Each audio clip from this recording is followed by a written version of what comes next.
जय हिंद दोस्तों। मैं राम बाबू इस करेंट अफेयर्स के बुलेटिन में आप सभी का स्वागत करता हूं। आज है 13 अप्रैल 2023। आज के एक टॉप 10 करेंट अफेयर्स को लेकर आए हैं आप सभी के बीच में। चलिए हम टॉपिक को स्टार्ट करते हैं। पहला क्वेश्चन है, जालियांवाला बाग हत्याकांड की 104वीं वर्षी कब मनाई गई? तो ये जो है 13 अप्रैल को मनाई गई। 13 अप्रैल 2023 को मनाई गई है। ये 104 वर्ष पूरा होने के बाद यह वर्ष भी मनाई गई है। चलिए जालियांवाला बाग हत्याकांड के बारे में कुछ और जान लें। यह घटना 13 अप्रैल 1919 ईस्वी को पंजाब के अमृतसर के जालियांवाला बाग में घटी थी। जनरल डायर ने अपने सैनिकों को निहत्थे लोगों पर, यानी कि जो उनके सैनिक थे जनरल डायर के, वो अपने सैनिकों को निहत्थे लोगों पर गोली चलाने का आदेश दे दिया। फायरिंग के द्वारा तकरीबन 25,000 लोग मौजूद थे, जिसमें से तकरीबन 1,000 लोगों की मौत हो गई। इसमें फायरिंग के द्वारा हजारों लोगों की क्या हो गई? मौत हो गई, मारे गए। यह घटना भारतीय इतिहास में सबसे ज़्यादा बर्बरिक मानी जाती है और यह घटना अमृतसर की घटना है और यह पंजाब राज्य में यह घटना घटी थी। यह घटना के बारे में और जानते हैं। यह घटना आखिर ये अमृतसर में यह घटना क्यों घटी? दरअसल बात यह है कि प्रफुल्ल चाकी और सैफुद्दीन किचलू के रिहाई के लिए ये लोग 1919 के रॉलेट एक्ट कानून के तहत जेल में गए थे, तो उसी की रिहाई के लिए ये सभा हो रही थी। तो जनरल डायर आया और वो बोला कि हमारे 3 गिनने तक आप सभी जल्दी से जल्दी यह सभा छोड़ दीजिए, यानी कि उस सभा को भंग करके आप सभी अपने घर जाइए, सभा नहीं होगी। पर यहाँ जो लोग इकट्ठे हुए थे वो सोच के आए थे कि नहीं, आज हमें सभा करनी है और सैफुद्दीन किचलू और सत्यपाल के लिए रिहाई के लिए हम लोग को कुछ करना पड़ेगा, यानी कि सरकार से हमें लड़ाई करनी पड़ेगी। तो इसीलिए ये सभा हो रही थी। दुर्भाग्यवश जनरल डायर ने 1 2 3 गिना और बात नहीं मानने के कारण अपने सैनिकों को आदेश दे दिया गोली चलाने के लिए। सैनिक इतनी निर्दयतापूर्वक गोली चलाए कि जब तक उसके बंदूक से गोलियां ख़त्म ना हो गई, उसके पास की गोलियां ख़त्म ना हो गई, तब तक ले वो गोली चलाता रहा। इनार में इतने लोग कूद गए कि तारा ऊपरी कूदते कूदते बहुत सारे लोग अंदर ही दब के मर गए।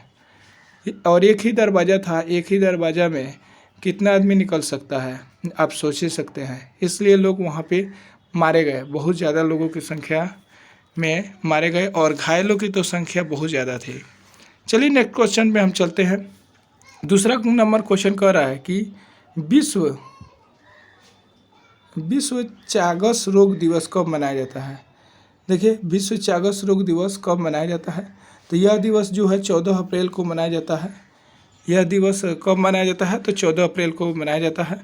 वर्ल्ड हेल्थ असेंबली ने इस दिवस को वर्ष 2019 में घोषित किया था। इसे कब घोषित किया था? पूछा जाएगा क्वेश्चन कि वर्ल्ड हेल्थ असेंबली ने इस दिवस को कब घोषित किया था? तो वर्ल्ड हेल्थ ने इसे 2019 में घोषित किया था। अब WHO के बारे में देख लेते हैं। WHO यानी वर्ल्ड हेल्थ ऑर्गेनाइजेशन, इसका मुख्यालय कहाँ है? तो जेनेवा में है, स्विट्जरलैंड में है। अब देखिए आगे देखते हैं, इसके महानिर्देशक वर्तमान में कौन है? तो टेड्रो एडनोमा है। WHO का महानिर्देशक है टेड्रो एडनोमा। चलिए नेक्स्ट क्वेश्चन पे हम चलते हैं। WHO वास्तव में है क्या? देखिए, WHO जो है यह विश्व स्तर पे अगर कोई भी देश स्वास्थ्य से संबंधित समस्या से बहुत ज़्यादा जकड़ गया है और उस देश में बीमारी घर कर ली है, छोड़ नहीं रही है, तो ये वैसे देशों को मदद करता है। या फिर विश्व में अगर कोई भी बीमारी हो गई, जैसे कि अभी कुछ दिन पहले 2021 में आया था कोविड-19, तो ऐसे में ये जो है एक संस्था है जिसमें कई सारे देश मिल करके ये सहयोग करते हैं, इसमें पैसे देते हैं और ये सारे पैसा जो है कि लोगों को फंड के रूप में मिलता है, यानी देश में फंड के रूप में मिलता है और लोगों को वहाँ पे उसके इलाज के लिए खर्च किए जाते हैं। WHO के बारे में और देखते हैं। जैसे कि इसकी स्थापना हुई थी तब उस समय क्या था कि ये जैसे कि वर्ल्ड वार युद्ध ख़त्म हुआ था, उसी के बाद में वर्ल्ड वार युद्ध में जो था कि जो लोग मारे गए थे, चोट वोट आई थी और उसके इलाज के लिए कोई नहीं था, तो इसलिए सोचा गया कि आगे न हो ऐसा घटना, तीसरा विश्व युद्ध न हो, इसलिए इसकी स्थापना करी गई थी। चलिए आगे देखते हैं हम। 3 नंबर क्वेश्चन कर रहा है। नेक्स्ट क्वेश्चन की बात करते हैं कि 3 नंबर क्वेश्चन है कि भीमराव अम्बेडकर जयंती कब मनाई जाती है। तो आप जानते ही हैं कि 14 अप्रैल को मनाई जाती है। भारत में भीमराव अम्बेडकर के बारे में भारत में देखते हैं कि भारत में भीमराव अम्बेडकर की क्या भूमिका है। चलिए इसे देख लेते हैं। भीमराव अम्बेडकर साहब आखिर भारत में क्यों इम्पोर्टेंट है।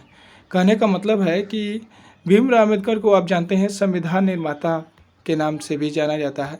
भीमराव अम्बेडकर के कारण जो आज भारत में संविधान बना है उन्हीं के दिन है। भीमराव अम्बेडकर छुआछूत यानी SC और ST के बारे में बहुत ही विरोध की और इनके बारे में कहे कि नहीं, ऐसा नहीं होना चाहिए, भेदभाव जैसी घटनाएं देश में नहीं होनी चाहिए, सबको मिलजुल करके रहनी चाहिए। यही सारी बात है। और भी देखते हैं इसके बारे में, इनका जन्म कब होता है। अम्बेडकर साहब यानी देखिए 14 अप्रैल 1891 ईस्वी को बाबा साहब अम्बेडकर भीमराव अम्बेडकर का जन्म हुआ है। इस दिन को भीमराव अम्बेडकर जयंती भी मनाया जाता है, यानी कि इसी दिन को भीम जयंती भी कहते हैं। अम्बेडकर साहब जो हैं भारतीय संविधान ड्राफ्टिंग कमेटी के चेयरमैन थे। बाद में यह देश के पहले कानून मंत्री भी बने। यहाँ पे इम्पोर्टेंट हो जाता है, भारत के पहले कानून मंत्री कौन थे, तो ये भीमराव अम्बेडकर साहब थे। बचपन से उन्होंने दलितों में होने वाले छुआछूत और भेदभाव को झेला और इसके विरोध में मुखर है, यानी कि छुआछूत से संबंधित बहुत सारे कदम उठाए। इन्होंने बताया कि ऐसा नहीं होना चाहिए, देश जो है छुआछूत पे नहीं टिका है। अब देखिए आगे क्या करें। बचपन से उन्होंने दलितों में होने वाले छुआछूत के भेदभाव को झेला और इसके विरोध किया। डॉक्टर अम्बेडकर साहब की जो पढ़ाई लिखाई थी बहुत ही कठिनता से बीती है। कोई पढ़ने के लिए स्थान नहीं देता था। जैसे जाते थे पढ़ने के लिए, कहीं बैठते थे तो लोग कहते था कि दूर रहो, तुम चमार हो या ये हो, इस जाति के हो। मतलब कि हर तरह से अम्बेडकर साहब के साथ भेदभाव हुआ है, चाहे वो कुछ भी हो। लेकिन यही अम्बेडकर साहब है जो संविधान को रच दिए और इनका स्थान सर्वोपरि माना जाता है। उन्हें 1800 अब देखिए उन्हें 1990 ईस्वी में मरणोपरांत भारत में क्या मिला था, सर्वोच्च नागरिक सम्मान से सम्मानित किया गया। यानी कि भारत का सबसे बड़ा सम्मान भारत रत्न जो होता है, नागरिक सम्मान, सर्वोच्च सम्मान भारत रत्न से इन्हें सम्मानित किया गया। ये है बाबा साहब अम्बेडकर की कहानी। बाबा साहब अम्बेडकर की कहानी वैसे भी बहुत है। चलिए फिर आगे हम चलते हैं टॉपिक नेक्स्ट टॉपिक पे चल रहे हैं हम। क्वेश्चन नंबर 4 है, भारत में खुदरा महंगाई दर मार्च 2023 में कितना रहा। यानी कि भारत में खुदरा महंगाई दर, वो भी मार्च की बात कर रहा है, तो मार्च में जो था 2023 में 5.66% रहा ये खुदरा महंगाई दर। खुदरा महंगाई दर के रिपोर्ट किसने जारी किया, तो ये देखिए सांख्यिकी और कार्यान्वयन मंत्रालय MOSPI के राष्ट्रीय सांख्यिकी कार्यालय NSO ने 12 अप्रैल 2023 को यह आंकड़ा जारी किया। बीते महीने खुदरा महंगाई 15 महीने के निचले स्तर पर रही, यानी कि कुछ लोगों को राहत मिली है। अब मुख्य रूप से खाने का सामान सस्ता होने से महंगाई दर में कमी आई है, घटी है। फरवरी 2023 में यह महंगाई दर 6.44% रही थी। महंगाई की गणना कैसे होती है, इस चीज़ को हम देखते हैं। महंगाई की जो गणना है कंज्यूमर प्राइवेट इंडेक्स यानी कि CPI के तहत की जाती है। यह इंडेक्स जो होता है, इस इंडेक्स में अलग अलग कैटेगरी के होते हैं, यानी अलग अलग प्रकार से इसकी जांच होती है। इस इंडेक्स की 3 मुख्य कैटेगरी होती है। ये कौन कौन सी कैटेगरी होती है, जैसे कि खाद्य वस्तुएं, दूसरी होती है ईंधन और प्रकाश की वस्तुएं, और तीसरा होता है कोर सेक्टर यानी कि अन्य वस्तुओं का सामान। इंडेक्स में खाद्य वस्तुओं का प्रतिशत है 46% और ईंधन और प्रकाश का है 7% और कोर सेक्टर जो है 47% यानी 47% रहा है। चलिए अब नेक्स्ट क्वेश्चन की हम बात कर ले। किस किस बिजली कंपनी ने बांग्लादेश में बिजली सप्लाई शुरू की? ये देखिए पावर जो है बिजली सप्लाई का, यह कौन सी कंपनी ने शुरू की है? तो ये अडानी कंपनी है, ये अडानी पावर कंपनी है जो बांग्लादेश में बिजली की सप्लाई को शुरू कर दिया है। अब इसके बारे में थोड़ा सा और हम जानते हैं। अडानी पावर लिमिटेड ने झारखंड में, यानी कि इसके स्थापना कहाँ करा गया था? इसकी स्थापना जो है झारखंड में करी गई है। अब देखिए झारखंड के एक ज़िला है नोएडा में इसकी स्थापना हुआ है। यह बिजली संयंत्र स्थापित किया गया है यहाँ पे, और इसकी क्षमता जो है यह 1600 मेगावाट है, यानी कि यह 1600 मेगावाट बिजली पैदा करेगा। इसी के तहत बांग्लादेश में क्या है कि बिजली सप्लाई हो रही है। चलिए 6 नंबर क्वेश्चन की हम बात कर रहे हैं। किस देश में भारतीय यूनिवर्सिटी का पहला विदेशी परिसर खुला है? तो ये देखिए बहुत ज़्यादा वेरी इंपॉर्टेंट क्वेश्चन है, इसे आप ध्यान देंगे। ये क्वेश्चन जो है VVI है, यानी कि किस देश में भारतीय यूनिवर्सिटी का पहला विदेशी परिसर खुला है, यानी कि भारत का कॉलेज दूसरे देश में खुला है, तो वो है युगांडा। क्यों इसलिए है क्योंकि ये भारत का कॉलेज कहीं दूसरे जगह यानी कि युगांडा देश में खुला है। चलिए अब आगे देख लेते हैं युगांडा के बारे में। ये है जो यूनिवर्सिटी खुला है, यही यूनिवर्सिटी खुला है। अब आगे देखिए इसमें कुछ फैक्ट है। देखिए नेशनल फॉरेंसिक साइंस यूनिवर्सिटी यानी कि NFSU गुजरात की राजधानी गांधीनगर में स्थित है। अब देखिए ये जाके वहाँ पे खुला है एक संस्था इसकी। यह वर्ष 2008 में स्थापित किया गया था, यानी कि NFSU की स्थापना कब हुई? तो ये इसकी स्थापना 2008 में हुई। इसके बाद में 2020 में सेंट्रल यूनिवर्सिटी का दर्जा मिल गया इसे, यानी कि यह सेंट्रल यूनिवर्सिटी का दर्जा इसे 2020 में मिल गया। यह केंद्र सरकार के द्वारा राष्ट्रीय महत्व का संस्थान घोषित है, यानी केंद्र सरकार इसकी महत्व दे दिया है। यह यूनिवर्सिटी गृह मंत्रालय के अंतर्गत आता है, ये भी जान लीजिए आप। यह यूनिवर्सिटी गृह मंत्रालय के अंडर में आता है। युगांडा में यह कहाँ पे स्थापित हुआ है, यह कैंपस कहाँ पे है, थोड़ा सा इसके बारे में हम चर्चा कर लें।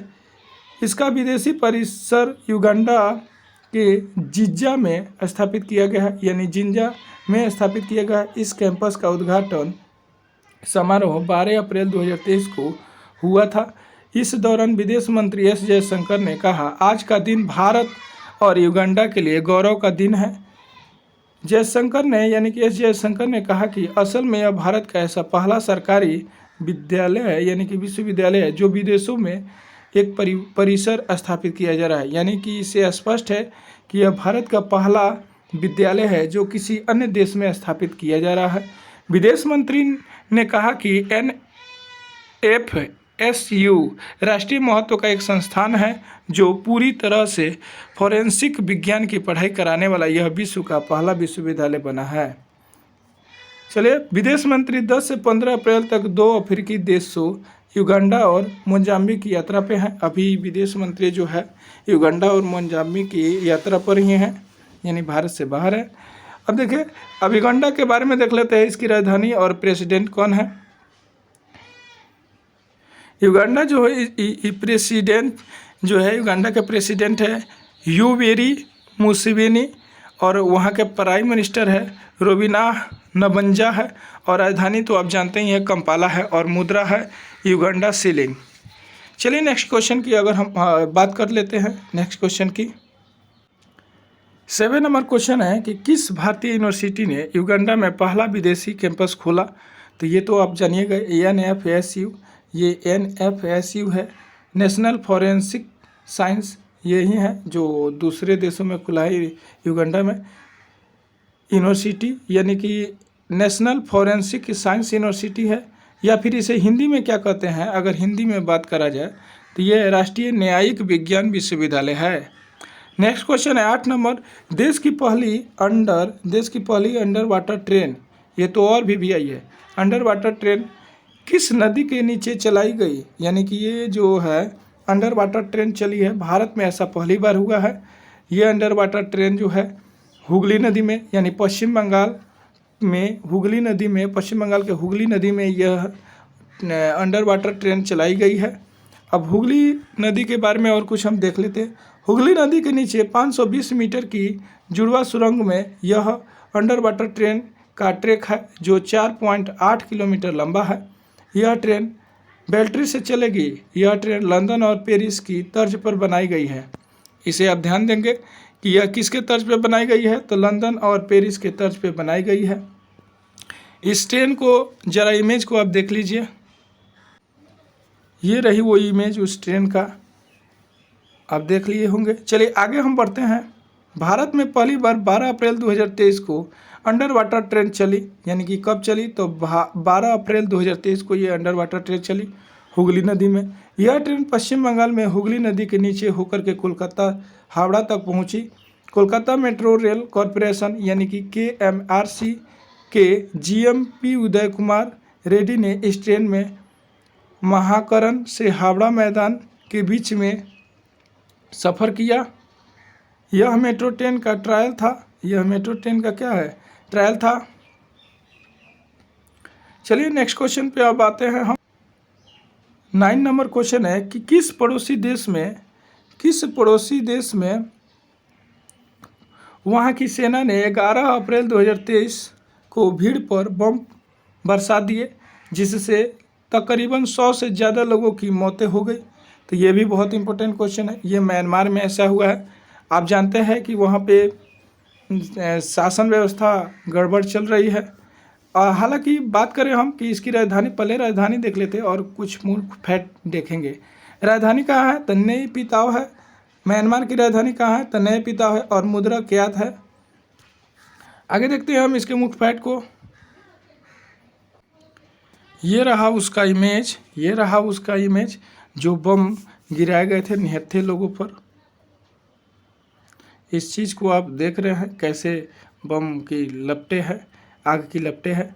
म्यांमार में 2 वर्ष से ज़्यादा समय से सैन्य शासन व्यवस्था चल रहा है, यानी कि वहाँ पे कोई निश्चित रूप से प्रधानमंत्री और राष्ट्रपति नहीं है। आगे हम बात करें, म्यांमार में 2 वर्षों से ज़्यादा समय तक सैन्य शासन व्यवस्था है।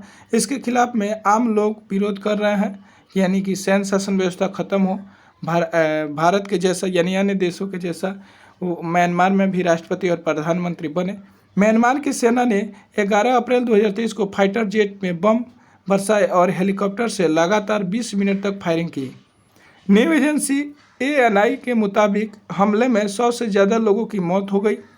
यहाँ पे दर्जनों महिलाएं भी थे और महिलाएं और बच्चे भी शामिल थे। बताइए, बच्चों पर भी बम बरसाया गया, ऐसा नहीं होना चाहिए। इस घटना पे देखिए विदेशों का क्या कहना है।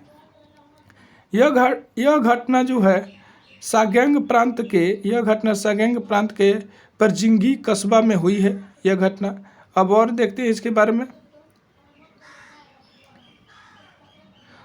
अब इसमें देखिए क्या है कि यह म्यांमार की राजधानी नेपिडा में 260 किलोमीटर दूर है। यह म्यांमार की राजधानी नेपिडा से 260 किलोमीटर की दूरी पर यह घटना घटी है। और ये घटना कहाँ घटी है, तो पाजिंगी कस्बा में ये घटी है, प्रांत है ये।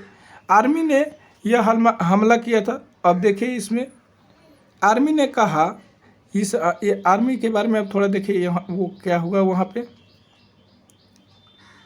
आर्मी ने यह हमला तब किया जब पाजिग्गी शहर में पीपुल्स डिफेंस फोर्सेस यानी कि PDF का ऑफिस खोल रहे थे। यानी कि वहाँ पे यह आर्मी ने यह हमला तब किया जब पीपुल्स डिफेंस फोरेंस यानी PDF का ऑफिस खोल रहे थे, तब ये हमला हुआ था। दरअसल PDF देश में मिलिट्री के खिलाफ अभियान चल रहा था, मिलिट्री के खिलाफ था इसलिए, और क्योंकि आप जानते हैं कि सैनिक शासन व्यवस्था अभी वहाँ पे चल रही है, इसलिए ऐसा हुआ है। हमले के वक्त में 300 से ज़्यादा लोग वहाँ पे मौजूद थे। UN ने इसके बारे में क्या कहा, इस घटना के बारे में UN का क्या कहना है। यूनाइटेड नेशन, संयुक्त राष्ट्र ने सेना की तरफ से किए गए हमले की निंदा की है, कही है कि ये बहुत ही दुखदायी घटना है, ऐसा नहीं होना चाहिए। इवन ह्यूमन राइट के हाई कमिश्नर वोल्कर तुर्क ने कहा कि हवाई हमले की रिपोर्ट परेशान करने वाली है, यानी कि हवाई जहाज़ से ये हमला हुआ है, ये गलत बात है। उन्होंने कहा कि ऐसा लग रहा है कि जब हेलीकॉप्टर से बम बरसाए गए तब हॉल में कई स्कूली बच्चे डांस कर रहे होते हैं, यानी कि उस तरह से दिखा।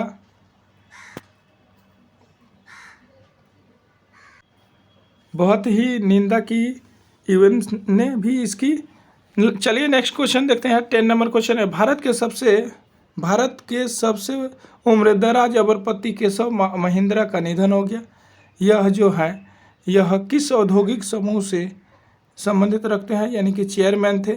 12 अप्रैल 2023 को इनका निधन हो गया और ये महिंद्रा एंड महिंद्रा का चेयरमैन थे।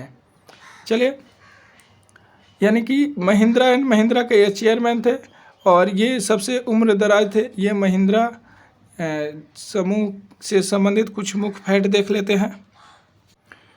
ये है महिंद्रा, केशव महिंद्रा जी यही हैं, इनका निधन हो गया।